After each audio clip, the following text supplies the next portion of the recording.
been safe to be able to cooperate to help you solve crimes. And there are polls now out there, a lot of polls actually that we've seen since the George Floyd protest showing that in black and brown communities, people are more afraid of the police than they are the criminals, and that's a really tough way to fight crime. Mark, my reporting and my sense of the so-called elite units has been that they get the feeling they're always created, as Radley says, when somebody's there. Let me guess, Freddie. It's got to be Freddie. I'm sure he was like, ooh, first one. Oh, I'll tell you. Hold on. That has decided to focus on crime in their reports. And so, in responding to that, it's time to do something. They can't hire. You got to get my attention. 1,000 cops or another 10,000 cops in the case of New York City, where the police force is already close to 40,000. And so what they do is say we're going to create this elite special unit, and the message that they get, this is the sense I get from outside of police departments, but reporting on it, is that what we need you to do is what all these other cops have not done. And what that's the subtext of that is always make your own rules. We're going to have everybody else kind of live by the rules, or at least pretend to live by the rules. But you guys, we're not even going to pretend. Go out there and rack up as many arrests as you can. We've seen the mayor of Memphis bragging about the arrest count, just the arrest count of this group, which is never the statistic you really want to look at to figure out the real crime-fighting capacity of a unit. Biggest fan. Well, Lawrence, what you're talking about are these police agencies that have become one-trick ponies that have had lacked innovation or any kind of modern idea. They're stuck on the old policing model, the catch them, lock them up, throw away the key. They can't even quantify what success is. Is it the number of arrests you make? Because if you just want to add an arrest, is that really success? Is it reducing the number of reports for criminal activity that's made? What is success, and how well do you define it? And what's happened is with this current policing model, they run out of options. So the answer to everything is to create one of these units and call it elite. I remember many years ago when all of a sudden the then street crime unit, which are referred to as jump out boys in modern lingo, all of a sudden became elite after some horrific killings that they were involved in. But that's the typical lazy police response, as opposed to looking for a more holistic and substantive manner in which to combat crime and move towards providing a public safety model. Radley Balco, we're looking at another case in which police training did not work, and police training simply does not work. Calls for more training do not work for many, many reasons, including what Mark calls toxic police culture, which has a much stronger impact on day-to-day behavior, as does, a minimum of 20 to 25 years of watching movies and cop shows before you ever go into a police training classroom. And there's never been the movie about the cop who plays it by the book and is a great cop because he plays it by the book. Hollywood doesn't train our cops with that story. And so there will be, of course, calls for more training. But training in police work has to be 100% perfect, as it does with airline pilots.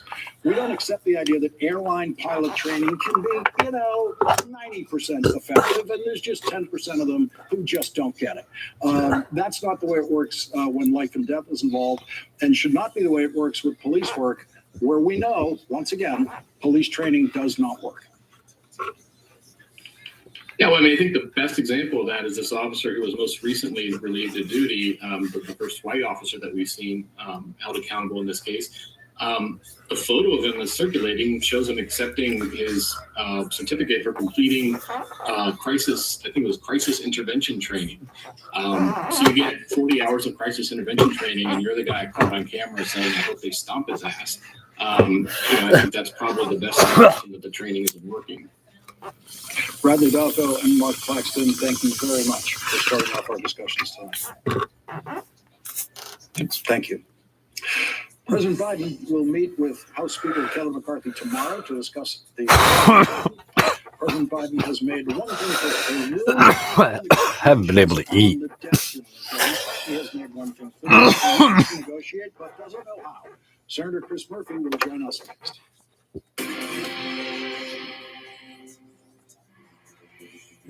There comes a point when one woman's refusal to sit down I will not yield the floor. inspires thousands to stand up. When a wildfire ignites a community to fight for its future. It's literally a matter of life and death. When questioning the truth leads to no one being sure the answer. The U.S. is in big trouble right now. The Turning Point, a new documentary series from MSNBC. Avocadomattress.com. My most important kitchen tool, my brain. So I choose Nariva Plus. Unlike some others, Nariva Plus is a multitasker supporting 6 key indicators of brain health to help keep me sharp. Nariva, think bigger. ABT systems now feature Google products like the Nest Cam with What a bad. intelligent alerts when a person or familiar face is detected. Sophie's not here tonight. What do you call those With no worries. images? By ADT. Those well, it's a bad If your picture. company actually practices the values that it posts about, then yeah, you're on Team Earth. How can you tell which one's the better deal? Bringing Dad from Sarasota? Dads are great, but let's say, show me the Carfax value. You'll get the most accurate price based on the vehicle's accident history. Shop at the all-new Carfax.com. My asthma felt anything but normal.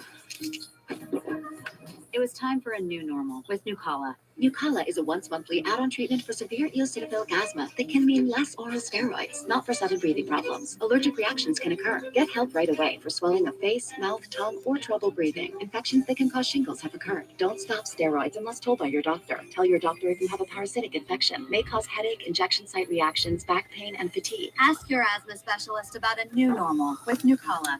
Avoiding triggers Pick. that can't keep migraines away?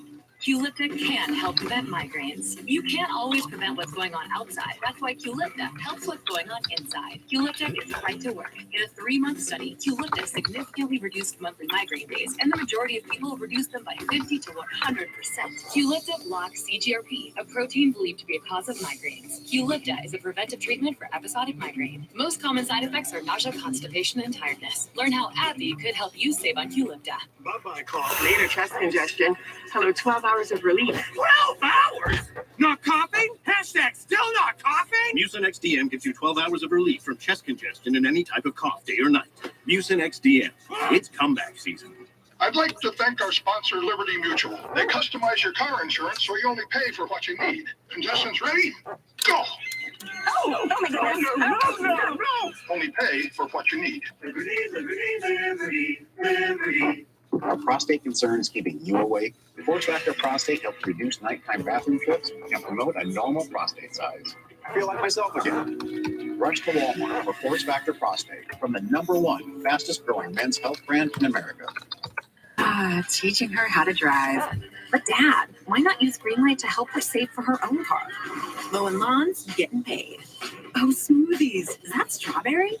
Soon, she'll go from washing your car to flexing with her own. Even better, teach her how to invest in cars. Together, you can navigate the world of earning, saving, and investing. Because when you teach her how to be smart about money, she'll go far. Real far. Invest in your best investment. Greenlight. Why is everyone talking about beets? They're nature's superfood secret. Total Beets from Force Factor help boost heart-healthy energy, support blood pressure, improve circulation, and increase nitric oxide. Freddy. It's Freddy. Total Beets from Force Factor, the #1 beets brand in America. Mr. President, what are you going to tell I'll tell you. It will be a big day at the White House tomorrow with Kevin Just McCarthy about out of weed. at the White House for the first time in Just his about out of life medicine. as Speaker of the House. It will be a meeting between the most legislatively Comprehensive. accomplished I feel pretty and good esteemed president in that I was history, able to. and a brand new Republican Speaker who has never legislated anything that has become the law of the land. Today, I mean, I really just want it. that there is not a shred, not a hint of the kind of bipartisan respect that the president of one party Okay, used to let me have for speakers of the opposing party. tell you what Evan this was Marcus kind of Lazarus all to the about. president issued a public All I really notice wanted to interested parties, the interested parties being everyone in the world, was a because new defaulting trial. on the national debt for the first time in history And hurt the entire world economy instantly and be catastrophic to the American economy. I and the understand. Look, well-being I of don't the know. American people. All I know is what I got from the One of company. basic sense Company of says responsibility, the federal government has they never don't defaulted. ever delete The White House memo says anything, the and president the might law not says default that the only jail to can't. Mr. Kevin McCarthy. Why? So that was. The Speaker I don't know told what's the still up with principle that. that the United States will never For them to say that they have some kind of an agreement with these people, it just doesn't make sense to me that they wouldn't be following the law. Whatever. Okay. But the thing is, I got Freddie lying, and I'm tired of his lying. I'm tired of it. I'm tired of it. Fucking tired of it. You see my eyes? I'm tired. I always look like. Look at this tooth. That's where I got my fucking face bashed up against the fucking brick wall.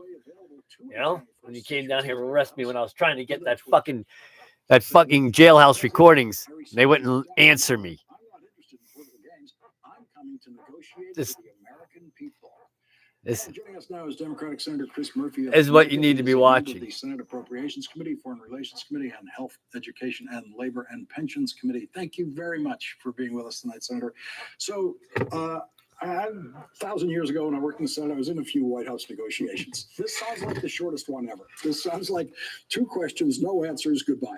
Yeah, first of all, Kevin McCarthy has no idea what he's asking for, right? So it's hard to have a negotiation when one side has no position. We guess that what they may want is big cuts to Medicare benefits or Social Security. Maybe they want a 30% national sales tax, but it's hard to have a negotiation when one side doesn't have an ask.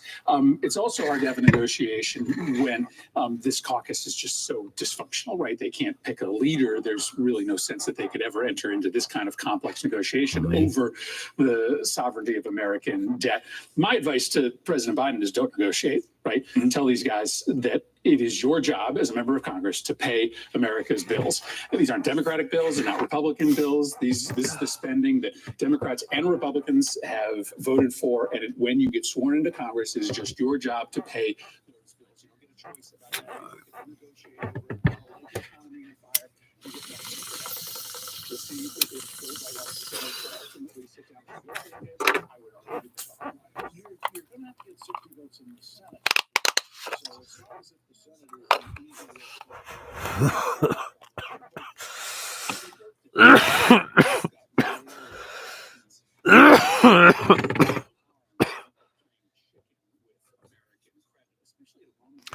Yeah. Tuesday night. Yeah. Yeah, we'll get a lot of viewers tonight. I think it's an easier to get the votes in the Senate. I think there's at least 10 Republicans that are not interested in playing this game. Yeah, I mean, there's news indicating that there's about 24 Republican senators who are saying we want what the House wants, which is we don't know. So what that means is Republicans, at least in the Senate, are not with the House. They're not publicly saying I am handcuffed to Kevin McCarthy. So the 10 or more could be. So this is an interesting phenomenon in the United States Senate where a group of Republicans who used to kind of sit on the sidelines have frankly moved towards the Democrats, have started to be more interested in compromise as a reaction to the situation that Kevin McCarthy Republicans have taken. And so you've seen all this compromise come out of the United States Senate. You're seeing some of those Republicans in the Senate talking to recently about that, in part because there's a small group of them that don't want this party to become a daily dumpster fire, as it has been since the beginning of this year. I want to ask you about some article you wrote about alienated white men what danger they can represent. There's a video of the guy who attacked Nancy Pelosi's husband, which I think you have read, which I think is can we take a look at that? Lovely all the body cam footage. Have an important message for everyone in America. You're welcome. So that's the alienated white white man saying to everyone in America, "You're welcome for my attack with a hammer on Nancy Pelosi's husband," which we've all now, for those of us who could look at it, have seen on video. That's the extreme case of the kind of person you're not giving up on and you're trying to reach. Yeah, what you've seen in America today, right, is this crisis of aloneness and loneliness. People who are just unmoored from any kind of connection to their community. And when people start to feel lonely and alone, there's two things that happen. One, they get really sad and they get really unhealthy. And that's why you're seeing a spike in suicides, especially amongst white men. The other thing is that you feel angry, right? You have a sense of rage. And, you know, why is everybody else seem to be doing well and I feel so terrible about myself? And that sort of pushes people in really dangerous directions. They're trying to find connection. They're trying to find community. They often find it in dangerous places. So what I'm arguing is that we need to reach out to all of these people, many in rural areas, many of them white men, who feel alone, who feel unmoored, and try to rebuild the health of local communities. Have a purposeful strategy of rebuilding church health and local civic group health and bringing local industry back to these small towns that give people a sort of sense of geography